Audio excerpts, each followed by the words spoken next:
Good evening and welcome to our video reflection for today. Today in the readings, we are first reminded of, if we look at it, whenever we ever think of breath or wind or breeze, we think of the Holy Spirit. And so whenever we see in the readings that God gives us breath, He's giving us the Holy Spirit. He's giving us His very self to purify us and to give us the strength and the courage and everything that we need to go through this Holy Week. And we need to realize that we need His help to be able to do this. We need His Holy Spirit to encourage us and to guide us through this Holy Week. Because this Holy Week is essential to our salvation, for us to understand it and to accept it in our lives. And so we also see this great understanding of the incarnation in the first reading, that God literally comes down and He grasps our hands and He leads us by the hand. And so we need to allow God to literally take our hand and to walk us through this Holy Week, one mystery at a time. And as we go through this week, we need to recall that we are created to be the light for the world, light to all, light to everyone, and that we were created also to be in a covenant, in a relationship with God, not just for today, not just for this week because it's Holy Week, but for all eternity, and that our eternity begins now, and that we need to take this on and take this seriously and jump into this mystery. And then we get to our gospel for today, and we see that good old Martha, she's in the kitchen again. But where is Mary? She's at the foot of Jesus, washing his feet with perfume. And she's accused of wasting the perfume.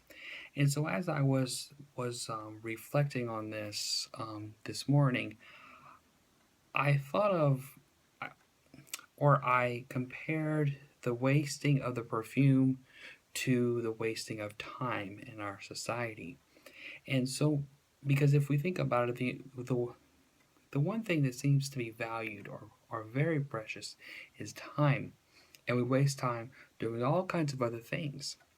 But so Mary, in other places in the gospel, was accused of wasting time because she was sitting with Jesus, listening to Jesus, soaking up all that He was, all of that grace that He has for each one of us.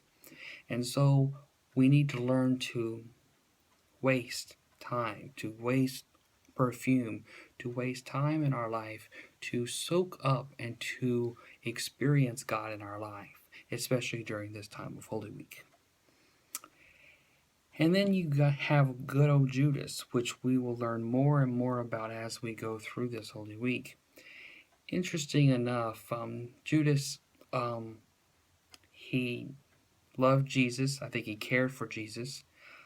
But he was upset at Jesus because Jesus was not the Messiah that he planned for. He wasn't powerful enough. He wasn't rich enough.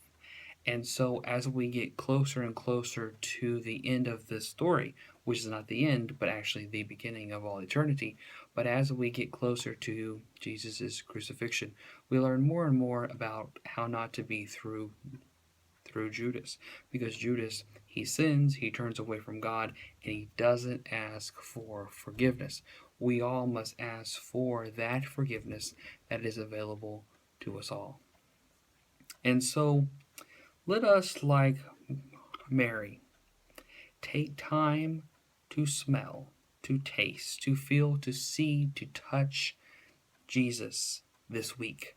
Let us experience Him through Holy Thursday, Good Friday, Holy Saturday, and then Easter Sunday. Let us experience our God who has come to experience us.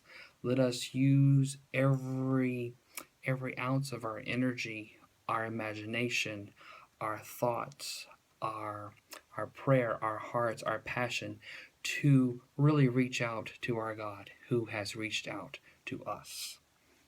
Have a good night and God bless you.